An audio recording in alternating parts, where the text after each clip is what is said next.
नमस्कार, आदाब।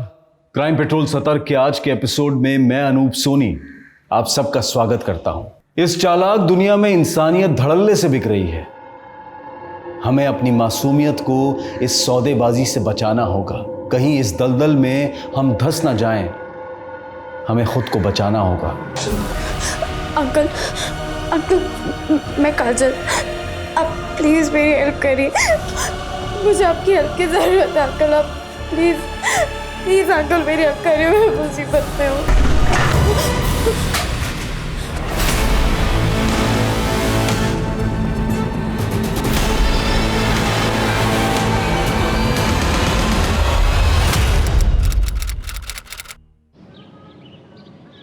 मनुष्य एक सामाजिक प्राणी है और उसकी जिम्मेदारी है समाज को बेहतर बनाने की।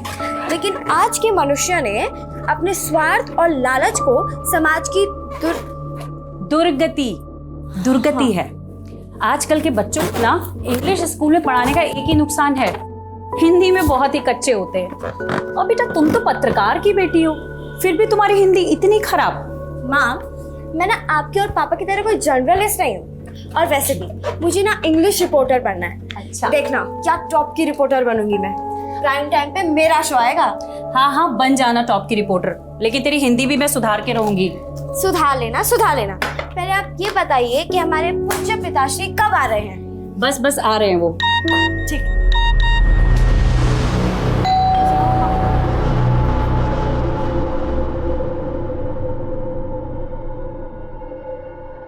पापा। हो गई पार्टी की तैयारियां? हाँ, थोड़ी सी बाकी है। मेरे बिना दादी, ये कैसी है आप? मैं ठीक हूँ, तू कैसी है? मैं ठीक हूँ। अभी आप इतने टाइम बाद आई है ना, तो मैं आपको वापस नहीं जाने देने वाली। अब हो गई शिकायत दूर। चल बर्थडे पार्टी मनाते हैं। हाँ? Happy birthday, dear Kajal. Happy birthday.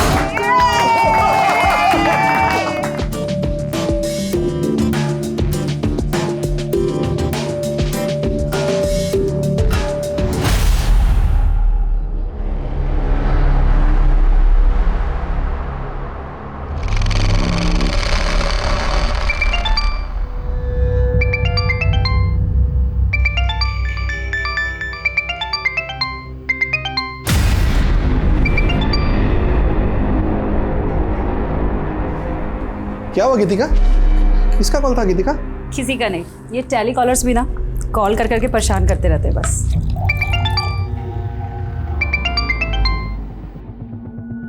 मैं माँ को कोल्ड ड्रिंक दे के आती हूँ।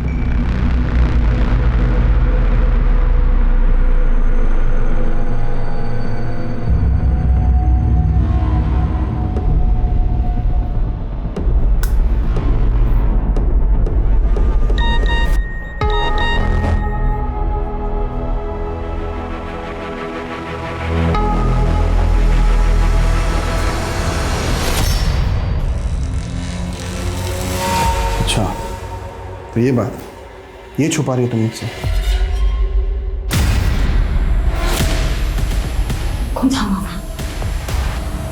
कौन है वहां?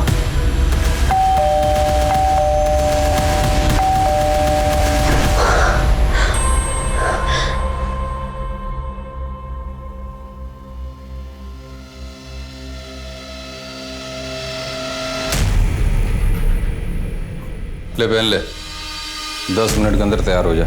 और हाँ, हाथ मुंह धो धा के अपने आप को ठीक कर ले।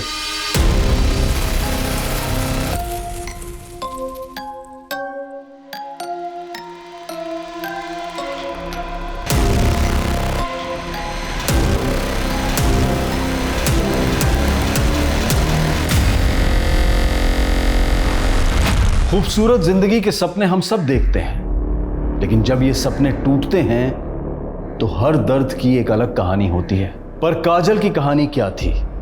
उसका हंसता खेलता बचपन और उसका खुशहाल परिवार किस गुनाह के साए में बिखर गया था? उसके माता पिता और दादी अब कहां थे?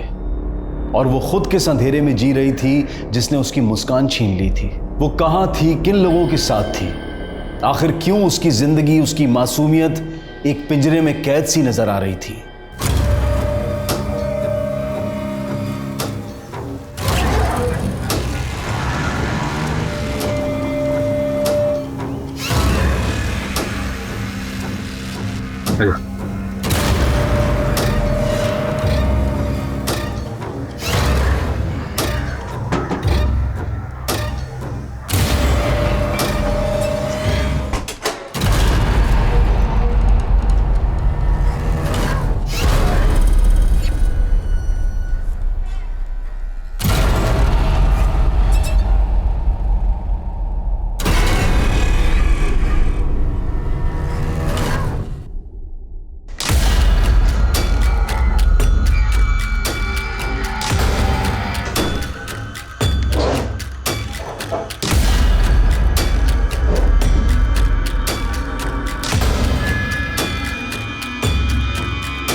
निकाल सबका निकाल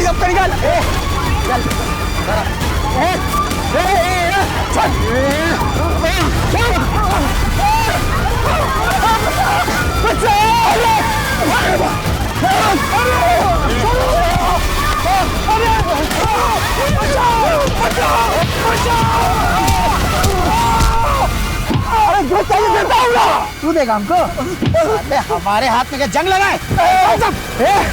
अच्छा नहीं होगा, रुक तेरा अच्छा करता हूँ।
क्या जरूरत थी ये सब करने की?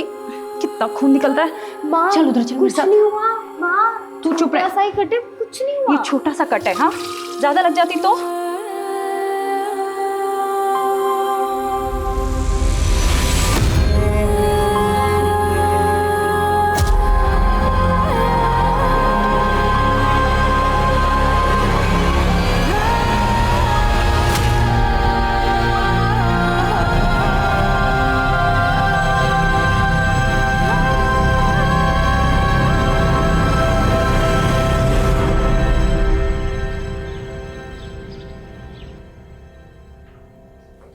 सर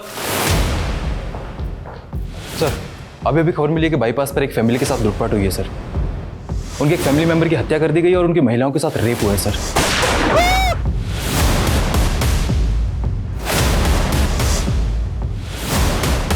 चलो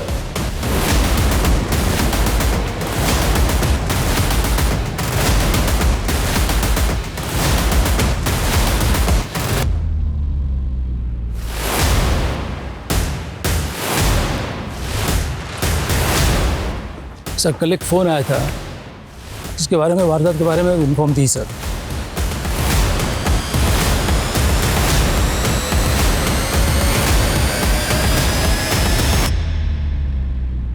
सुनीता, इन लेडीज़ को हॉस्पिटल लेके जाओ, इनका मेडिकल चेकअप कराओ। जी सर।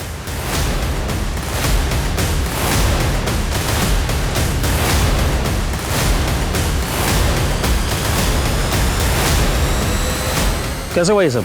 कौन थे बोलो?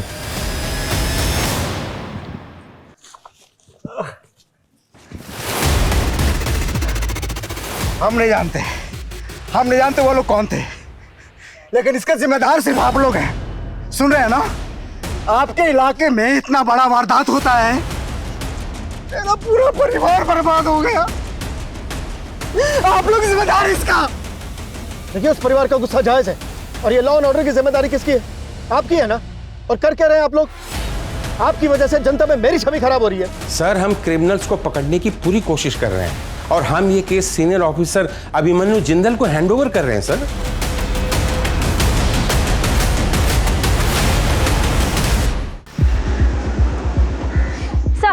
सर देखिए मैं आप सभी लोगों को इस बात का भरोसा दिलाना चाहता हूं कि अब इस केस में कोई कोताही नहीं बरती जाएगी।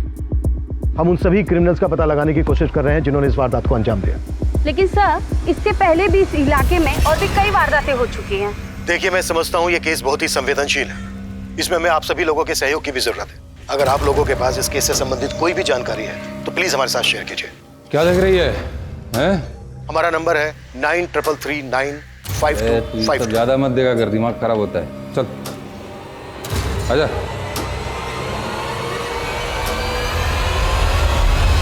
सर, जिस तरह की ये वारदात है, पिछले कुछ दिनों में ऐसी कई वारदातें हुई हैं। ऑन रिकॉर्ड इस एरिया में 5 अलग अलग जगहों पर 5 अलग अलग फैमिलीज के साथ रेप और लूटपाट की घटना हुई है। हो सकता है घटनाएं ज़्यादा भी हुई, लेकिन रिपोर्ट सिर्फ 5 हुई हैं। ये भी तो हो सकता है कि ये गिरोह दूसरी जगहों पर भी फैला हो, लेकिन प्रेजेंट में हम इस केस को फॉलो करेंगे। जी सर। ये फैमिली शादी के फंक्शन से घर लौट रही थी जब ये हादसा हुआ। लोकल पुलिस को क्रिमिनल्स का एक टिफिन हाथ लगा जिसमें चिकन था। सर, एक टिफिन बॉक्स मिला है सर, जो इन फैमिली का नहीं है, बल्कि उन क्रिमिनल्स की है जो आनंद पानन में ये बक्सा छोड़ के गए हैं साहब। इसमें चिकन है साहब। लोगों ने वहाँ पर खाना खाया, लेकिन चिकन को छुआ तक नहीं। चिकन ना खाने के पीछे कोई तो कारण होगा। अच्छा, इस टिफिन पे एक नाम खुदा है, नाथू सिंह। जी सर, ये नाम वाला एंगल और क्रिमिनल्स के चिकन ना खाने वाले एंगल को पुरानी इन्वेस्टिगेटिव टीम ने काफ़ी इन्वेस्टिगेट किया, लेकिन कोई इन्फॉर्मेशन हाथ नहीं लगी उनके। उनकी इन्वेस्टिगेशन जहाँ खत्म हुई है, हम वहाँ से शुरू करेंगे।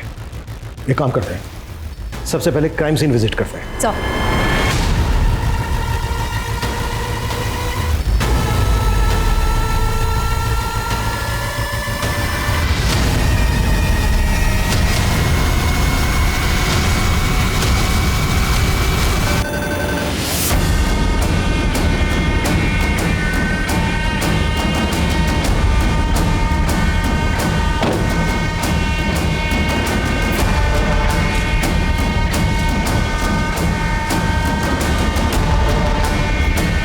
सर, ये जगह बाईपास रोड से लगभग आधा किलोमीटर जंगल के अंदर है। ये जो 5वीं वारदात हुई वो इसी लोकेशन पर हुई। इस 5वीं वारदात से पहले जो 4 वारदातें हुई थी वो यहाँ से करीब 8 से 10 किलोमीटर की दूरी पर हुई थी, और ये 5 वारदातें इसी बाईपास रोड के आसपास हुई हैं। इस रेडियस में कोई रिहाइश भी नहीं है। Right sir. रात को इलाका और भी सुनसान हो जाता होगा, जिसका फायदा क्रिमिनल्स ने उठाया।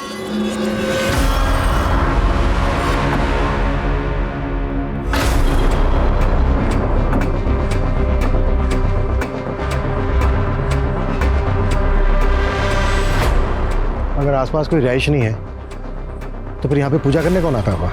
शाश्वता, आसपास के इलाकों में पता करो कि यहाँ पर लोकल लोगों का आना जाना है क्या।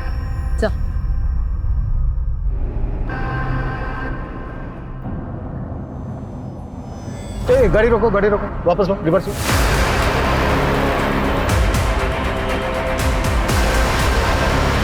रोको रोको रोको रोको।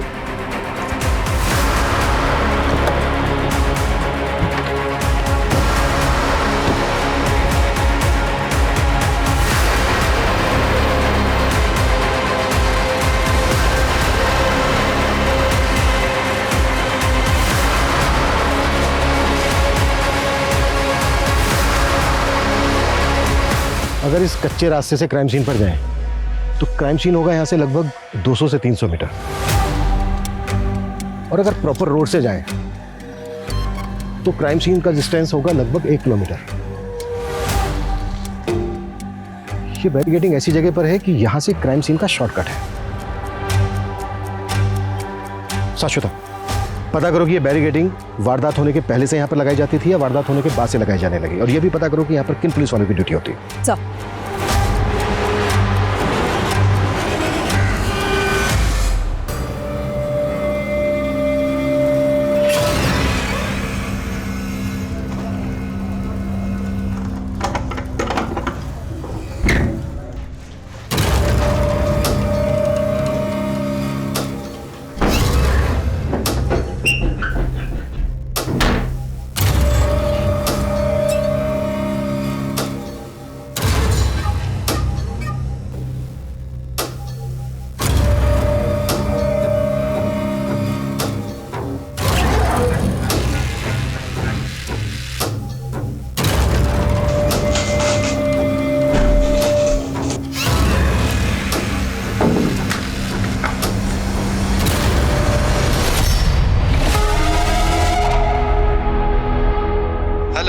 हेलो हेलो, मुझे अंकल से बात करनी है।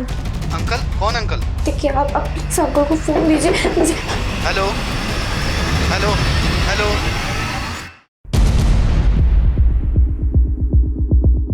सर, वारदात के पहले या बाद में किसी भी पुलिस चौकी ने उस जगह बैरिकेड्स नहीं लगाए थे। वो बैरिकेड्स वहां किसने पहुंचाए इसकी कोई इन्फॉर्मेशन नहीं मिल रही है। कहीं ऐसा तो नहीं है कि वो बैरिकेड क्रिमिनल्स के द्वारा इस्तेमाल किए गए हो? उसी बैरिकेडिंग से टारगेट सेट करके आगे इंफॉर्मेशन पास कर दी जाती हो। एक काम करो, विक्टिम्स की फैमिलीज को बुलाओ। सर उस रात हम शादी से वापस लौट रहे थे और अचानक गुंडों ने हम पे हमला कर दिया। निकाल सबका निकाल। अच्छा, जहां पर ये वारदात हुई उससे पहले तुम्हें कोई पुलिस बैरिकेडिंग मिली थी? सर आधा 1 किलोमीटर पहले एक नाकाबंदी पे हमारी गाड़ी रुकवाई गई थी।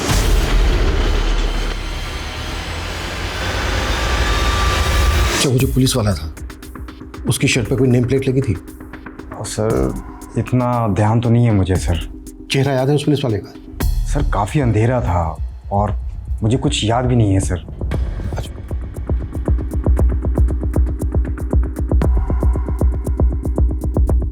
सर, क्राइम सीन के आसपास के रिहायशी इलाकों में हमने उस पत्थर के बारे में इंफॉर्मेशन निकाली जिस पर सिंदूर लगा हुआ मिला था, लेकिन वहाँ के लोग ऐसी कोई पूजा करते हों इसकी इंफॉर्मेशन नहीं निकली। अगर लोकल लोग वहाँ पर पूजा नहीं करते तो क्या क्रिमिनल्स ने वहाँ पर पूजा की होगी? सर, हो सकता है कि ये किसी ट्राइबल कम्युनिटी का काम। ऐसे समुदाय होते हैं जो धार्मिक भी होते हैं और ऐसी वारदातें भी करते हैं। आखिरी वारदात जिस दिन हुई उस दिन मंगलवार था और क्राइम सीन से हमें चिकन से भरा हुआ टिफिन मिला। अक्सर लोग मंगलवार को नॉनवेज नहीं खाते। हो सकता है किसी खास समुदाय के हों। ऐसे समुदाय के बारे में पता करो और इस वारदात से पहले जो 4 वारदातें हुई हैं उनकी फैमिलीज को बुलाओ।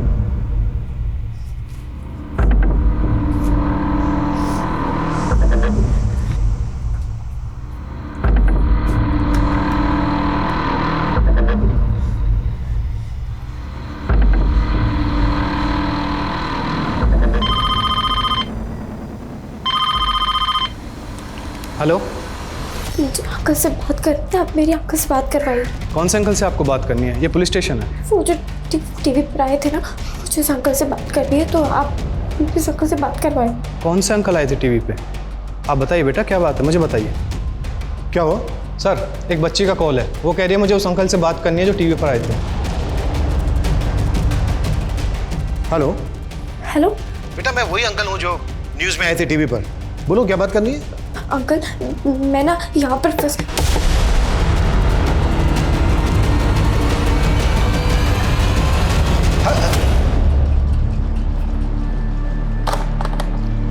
इस बच्चे का दोबारा से फोन आए तो बताना मुझे। सर,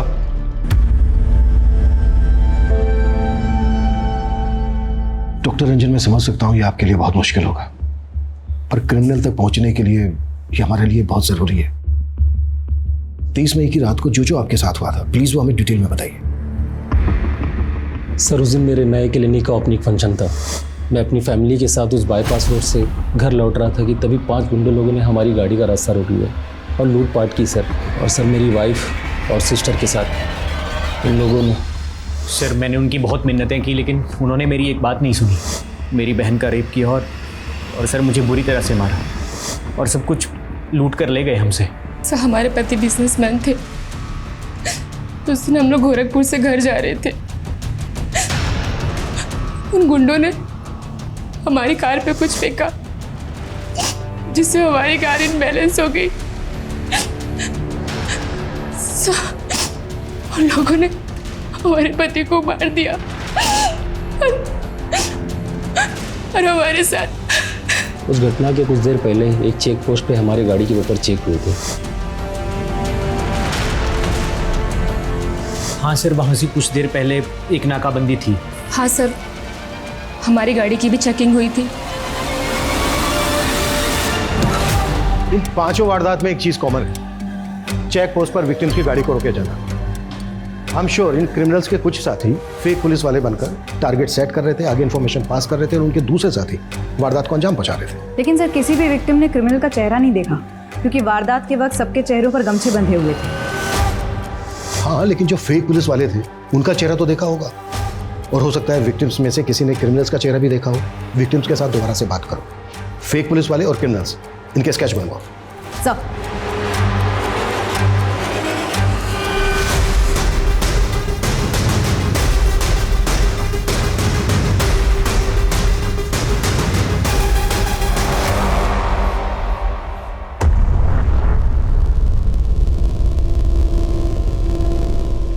सर, उस बच्चे का दोबारा कॉल आया है।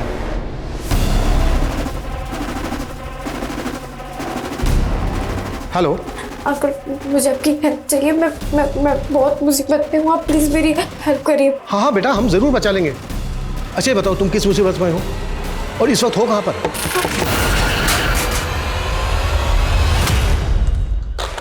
जिस नंबर से कॉल आया, पता करो किसका कॉल है, किसके नाम पर रजिस्टर्ड है। इस नंबर को ट्रेस करने की कोशिश करो। सर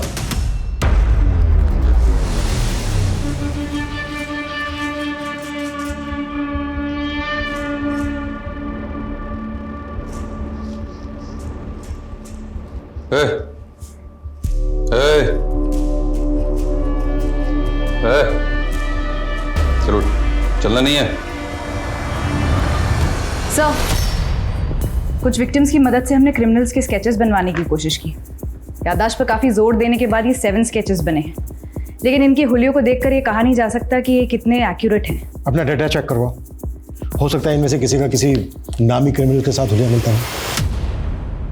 अब तक जो ये 5 वारदातें हुई हैं, उनमें से पहली वारदात हुई 30 मई को, दूसरी हुई 5 जून को, तीसरी हुई 11 जून को, चौथी हुई 17 जून को और ये आखिरी हुई 23 जून मंगलवार के दिन। 30 मई को जो हुई थी उस दिन सैटरडे था, 5 जून को जो हुई उस दिन फ्राइडे था, 11 जून को जो हुई उस दिन थर्सडे था, 17 जून को जो हुई उस दिन वेडनेसडे था, 23 जून को जो हुई उस दिन ट्यूसडे था, यानी कि मंगलवार। गौर करने वाली बात यह है कि एक वारदात से दूसरी वारदात के बीच 6 दिन का गैप है,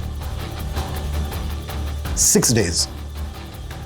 लेकिन जो ये आखिरी वारदात हुई थी 23 जून को मंगलवार के दिन, तब से लेके अब तक 10 दिन हो गए, कोई वारदात नहीं हुई है। 10 डेज।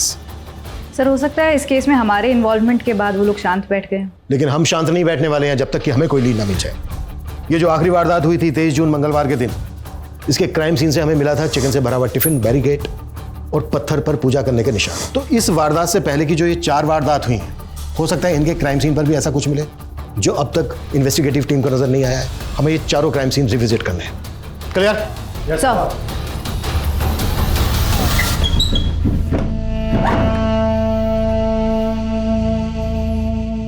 ले, तेरे लिए दूध लाया हूं, फटाफट पी ले। सुना नहीं? दूध लाया हूं, फटाफट पी ले। नहीं मानेगी, मुझे अपने तरीके से ही पिलाना पड़ेगा। चल, मुंह खोल, मुंह खोल, मुंह खोल। इधर चल, खोल, खोल, चल।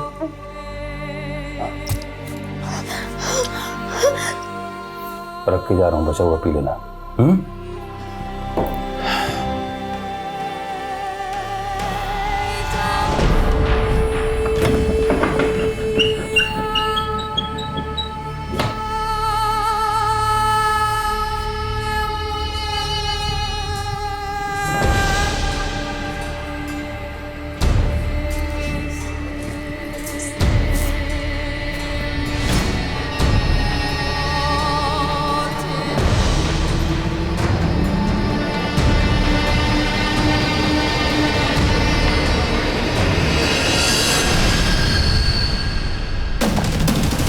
सर, उस बच्ची का दोबारा कॉल आया है, लेकिन उसकी आवाज़ नहीं आ रही।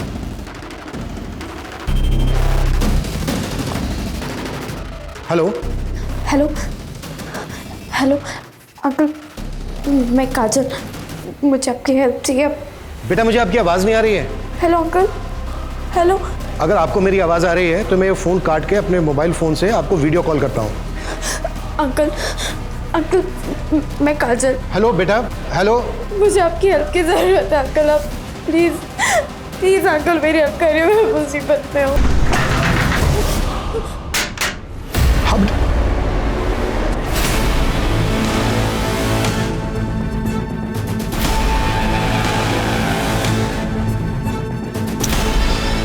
स्विच ऑफ हो गया। बच्ची काफी घबराई हुई लग रही है। ऐसा लग रहा है जैसे किसी मुसीबत में हो, उसको कहीं बंद करके रखा गया हो। ये देखो, विंडोज पर भी वुडन प्लैंक्स लगे हैं। जिस नंबर से बच्ची फोन कर रही है, मैंने कहा था तुमसे पता करो किसका नंबर है, कहाँ का है। पता किया?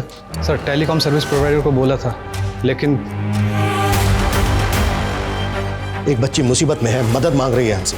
कुछ भी हो सकता है उस बच्ची के साथ, और तुम्हारे पास लेकिन के अलावा कोई जवाब नहीं है। खड़े क्या हो, पता करो। सर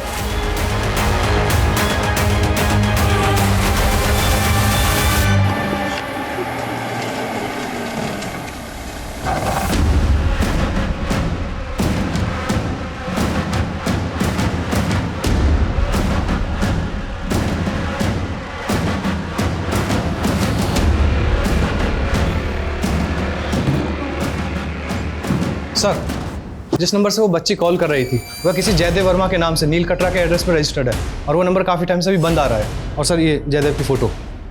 अच्छा, जिस वक्त बच्ची ने कॉल किया था उस वक्त वो नंबर कहाँ पर एक्टिव था? सर गौतम नगर।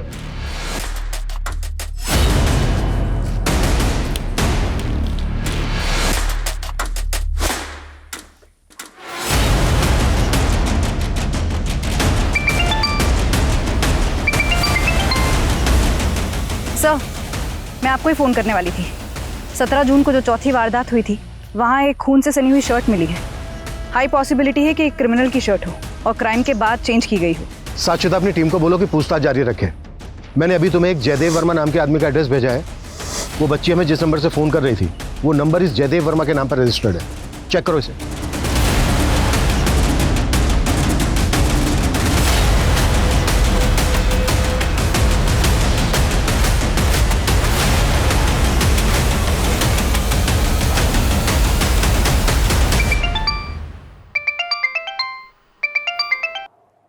हाँ शाश्वता। सर जिस जयदेव वर्मा का आपने एड्रेस भेजा था, वहाँ कोई जयदेव रहता ही नहीं है। आई थिंक वो नंबर फेक आईडी पर लिया गया है। उस नंबर के कॉल रिकॉर्ड्स में हमें 2 नंबर और भी मिले, वो दोनों भी फेक आईडी पर लिए गए। वो बच्ची जरूर गलत लोगों के चंगुल में फंसी है। उस बच्ची ने जिस नंबर से हमें फ़ोन किया था, वो नंबर उस वक्त गौतम नगर में एक्टिव था। गौतम नगर बहुत बड़ी कॉलोनी है। एक काम करो, एक टीम बनाओ, उस टीम को बच्ची का फोटो दो। स्क्रीनशॉट लिया था मैंने, हो सकता है उस एरिया में बच्ची का फोटो देख के उसे कोई आइडेंटिफाई कर ले।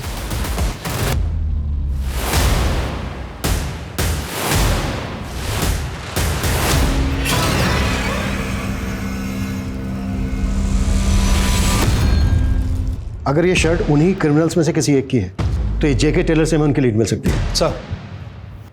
सर शांति नगर पुलिस थाने से उस बच्ची के बारे में पता चल गया जो लगातार हमें फ़ोन करती रहती है। सर लगभग 1 साल पहले इस बच्ची के माँ बाप की मौत एक कार एक्सीडेंट में हो गई थी, तभी से ये बच्ची मिसिंग है। वो बच्ची 1 साल से मिसिंग है। उसकी फैमिली में और कौन कौन है? सर इसकी दादी है और चाचा है।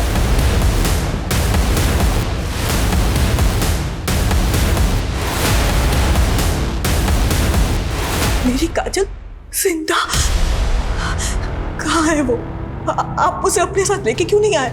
इस वक्त काजल कहाँ है हमें नहीं पता। काजल ने हमारे पुलिस स्टेशन में फ़ोन किया था, उसे हमारी मदद चाहिए थी। हमें ऐसा लगता है कि उसको कहीं कैद करके रखा गया है। कहाँ कैद किए? ये हम पता लगा रहे हैं। आप लोग प्लीज़ ये बताइए कि 1 साल पहले एग्जैक्टली क्या हुआ?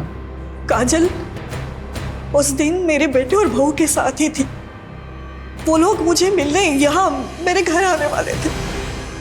दादी हम बस निकलने ही वाले हैं, लेकिन पहले आप मुझे ये बताइए कि आपने मेरे लिए स्पेशल डिश बनाई है ना? तू बस आ जा, तेरी पसंद की सारी चीज़ें बनाई है। अरे मम्मी आपके लिए कुछ लाना है क्या? नहीं बेटा, तुम लोग जल्दी से आ जाओ बस। मैं शाम तक इंतजार करती रही, फिर खबर मिली कि उनका एक्सीडेंट हो गया है।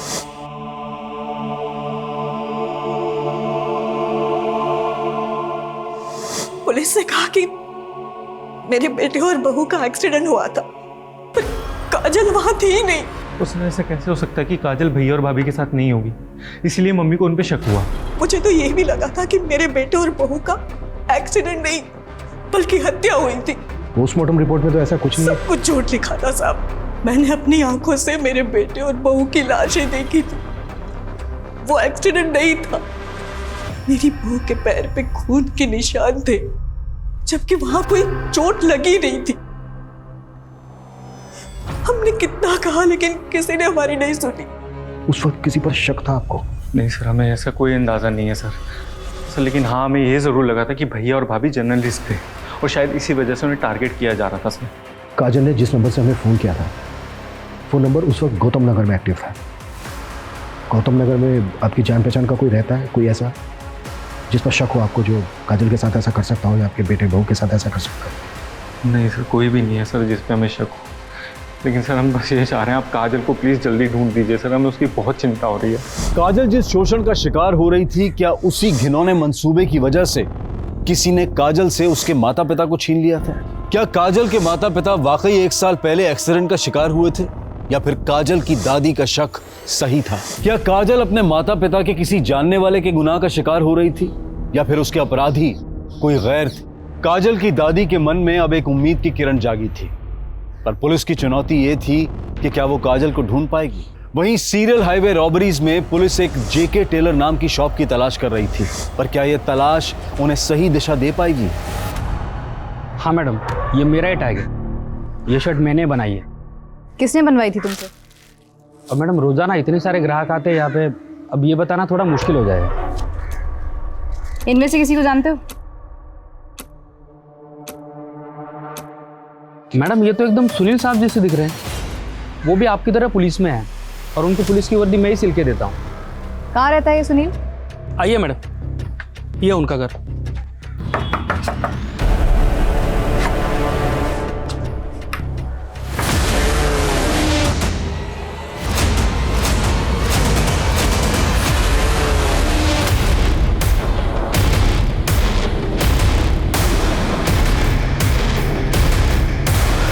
सर मैंने सुनील के रिकॉर्ड्स अच्छे से चेक किए, कहीं भी इन्फॉर्मेशन नहीं मिली कि वो पुलिस वाला है। जबकि अमोल ने सुनील का फोटो आइडेंटिफाई करते हुए कहा है कि ये वही पुलिस वाला है जिसने वारदात वाले दिन बैरिकेडिंग पर उसकी गाड़ी रोकी थी।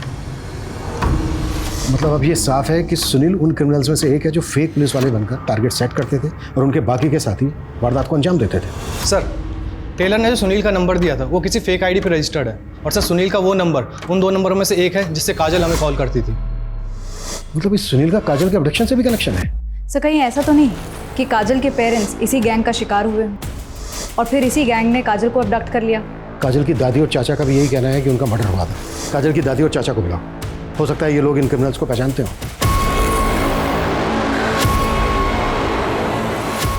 इनमें से तो हम किसी को नहीं जानते, पर ये आदमी का चेहरा कुछ दिखा दिखा लग रहा है। कहाँ देखा था आपने इसको?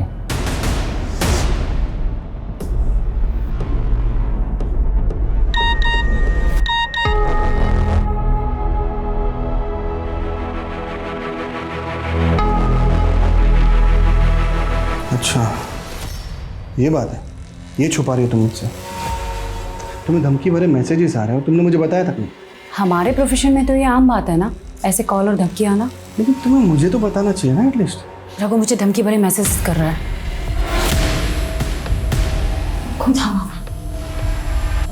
कौन है? कौन है वहां?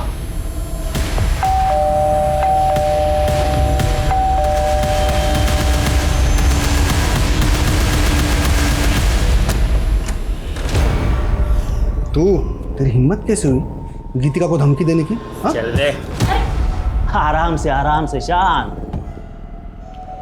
मुझे तो लगा यार तुम अकेले ही बेवकूफ आदमी हो, तुम्हारी पत्नी तो समझदार होगी, पर नहीं, तुम दोनों के ऊपर ईमानदारी और अच्छाई की चर्बी चढ़ी हुई है। अब पते की बात सुन लो, केस जो है ना वापस ले, नहीं तो सबको मार देंगे। किस वजह से ये आदमी आपके बेटे और बहू को धमकी दे रहा था? वो हमने हमारे बेटे और बहू को बाद में पूछा भी था, पर उन्होंने हमें कुछ नहीं बताया। एक तरफ हाईवे पर लूट और रेप के केस, और दूसरी तरफ उन क्रिमिनल्स में से एक क्रिमिनल काजल की फैमिली के पर्सनल स्पेस तक पहुंच गया। से हाईवे रॉबरीज के 5 केसेस काजल के केस से बिल्कुल अलग लग रहे हैं। काजल के पेरेंट्स की संदिग्ध हालत में मौत और उसको कैप्टिव रखना, इसके पीछे कोई बड़ा मकसद लग रहा है सर। अब तक हम मानकर चल रहे हैं कि काजल को गौतम नगर में कहीं कैप्टिव करके रखा गया होगा। एक काम करो, गौतम नगर में क्रिमिनल्स के बारे में पूछताछ करवाओ, शायद वहां पर किसी ने किसी को देखा हो। सर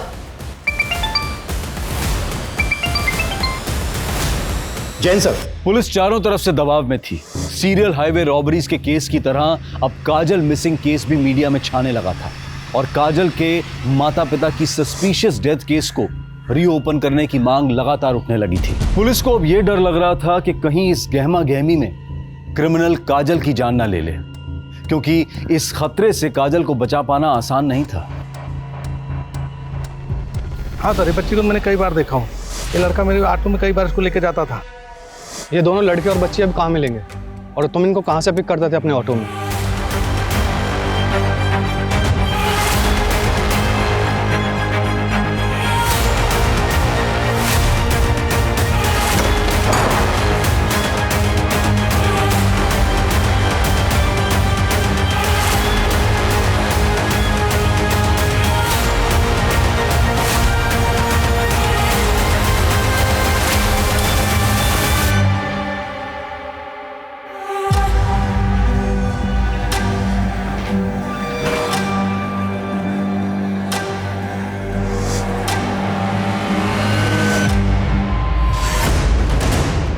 जब काजल के साथ मेरी वीडियो कॉल पे बात हुई थी तो काजल यहीं पे थी, मतलब उसको यहीं कैप्टिव करके रखा गया था। पता करो ये जगह किसकी।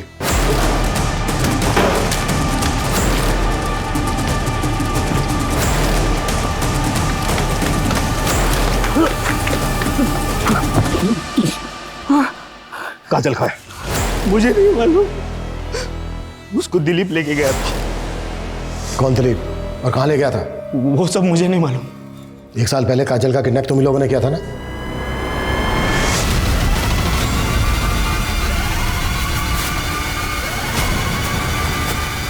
आनंद, क्या है? बाहर दिखा रहे लेकिन क्या हुआ? आनंद, अरे क्या कर रहे हो?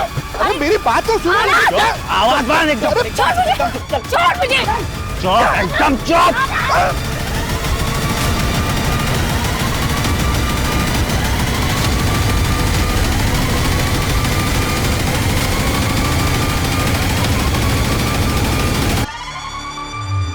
और पिछले 1 साल से साहब उससे मजे कर रहे हैं। ये जो हाईवे पे लूट और रेप के केसेस होते थे, ये सब भी तुम उसी साहब के कहने पे करते थे ना? नहीं साहब, इसमें हमारे साहब का कोई हाथ नहीं है। ये तो हमारे समुदाय का पुराना धंधा है। हम अपने देवता को प्रसन्न करते हैं और हम में से एक पुलिस के भेष में बैरिकेडिंग लगा के टारगेट सेट करता है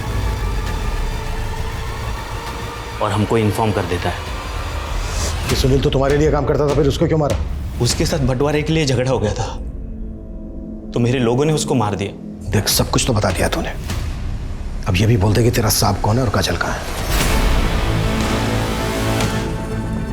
पिछले 1 साल से मालिक के लिए तुझे संभाल के रखा था, बिल्कुल कांच की तरह, खरोच भी ना पाए, लेकिन अब मालिक ने बोल दिया कि तुझे खत्म कर दूं। लेकिन ऐसे कैसे हैं? मेरे भी तो कुछ अरमान है, उनको भी तो पूरा करना है, हैं?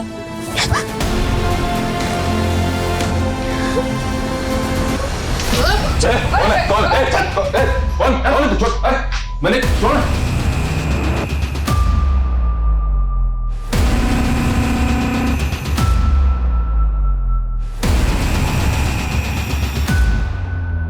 देखो बेटा, डरो मत, तुम्हें डरने की कोई जरूरत नहीं है। अब तुम हमारे पास हो, कुछ नहीं होने देंगे हम तुम्हें। बस बेटा हमें ये बता दो कि वो लोग तुम्हें किस आदमी के पास लेके जाते थे?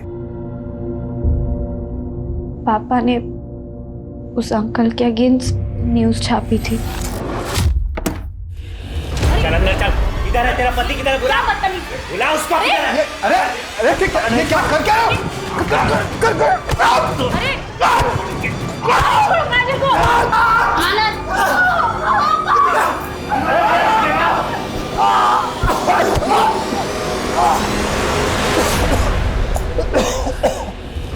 पत्रकार साहब, बड़ी तेज कलम चलती है आपकी।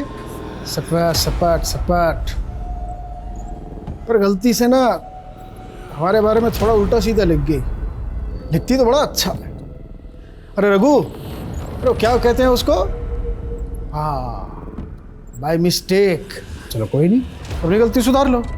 दिल खोल के माफीनामा लिख दो हमारे बारे। नहीं लिखूंगा। अरे बाप रे, बड़ा खून उबल रहा तुम्हारा, मैं तो डर गया। अबे 2 कौड़ी के औकात में आ जा, नहीं तो तेरी बेटी और तेरी बीवी दोनों को जान से मार लेंगे। अबे सुन रहा है समझदार पत्रकार, कलम उठा, माफी लिख और अपने परिवार की जान बचा। नहीं लिखूंगा।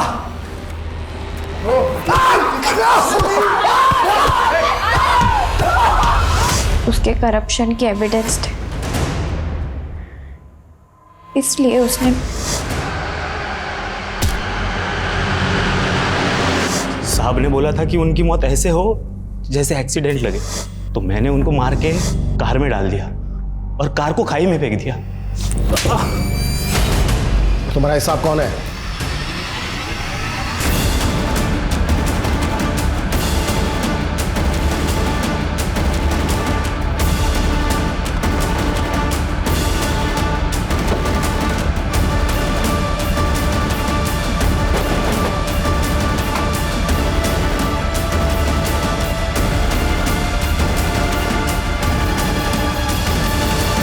तुम्हें पता भी है किस पे हाथ डालो तुम?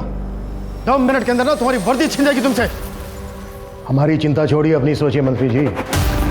आपकी तो कुर्सी भी गई और इज्जत भी। ये फाइल देख रहे हैं आप, इसमें आपके सभी कुकर्मों का हिसाब किताब है।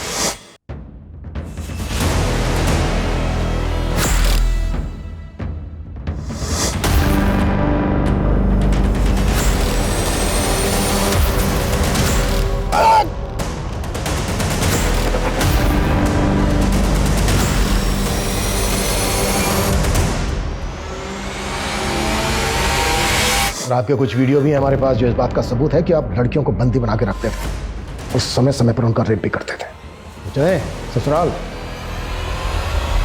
काजल के माता पिता द्वारा जुटाए गए सबूतों और काजल के बयान के आधार पर पुलिस ने पशुपति के खिलाफ चार्जशीट फाइल की। वहीं रघु और दिलीप के बाद पुलिस ने निम्बट समुदाय के बाकी क्रिमिनल्स को गिरफ्तार कर लिया जो कि एक लंबे समय से हाईवे रॉबरीज में इन्वॉल्व थे।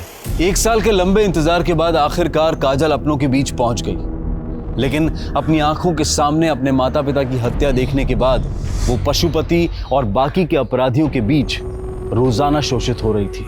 पर फिर भी उसने हिम्मत से काम लिया और अपनी आवाज पुलिस तक पहुंचाने की कोशिश की। काजल अपने दर्द से कभी नहीं उबर सकती, लेकिन फिर भी वो रिपोर्टर बनकर अपने स्वर्गीय माता पिता का सपना पूरा करना चाहती है। हम उम्मीद करते हैं कि काजल के सपने जरूर पूरे हों। अब मैं अनूप सोनी आपसे विदा लेता हूं, फिर मुलाकात होगी क्राइम पेट्रोल सतर्क में एक और नए केस के साथ। तब तक अपना और अपने परिवार का ख्याल रखें, सतर्क रहें, सुरक्षित रहें और देखते रहें क्राइम पेट्रोल सतर्क। जय हिंद।